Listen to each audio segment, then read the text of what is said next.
So guys, nakauwi na pala tayo. Nakapagpahinga na rin tayo. Bali, pupunta tayo sandali sa Ayala. Tulungan na natin sa errand si Mrs.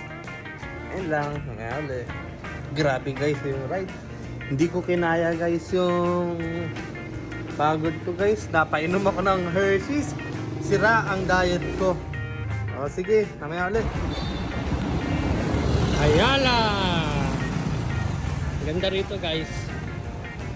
Merong magandang bike lane dito. Smooth na smooth. Tsaka dire-diretso lang. Yan lang. Yan ulit. Taiwan Kitchen guys. Sobrang sarap dyan guys. May vlog ako dyan. Try nyo dyan. Dito guys yung sisig sarada. Ang famous sisig ng Ayala. Ayan guys. Sisig sarada. Sobrang panalo dyan guys. Talagang nostalgic. Try nyo din dyan. So ayun guys. Pauwi na nga rin tayo. Tapos may errands natin sa Ayala. Dito na tayo sa may Heavens. Ayan o. Pasok close siya ngayon. Panalo din yung mga barbecues dyan guys.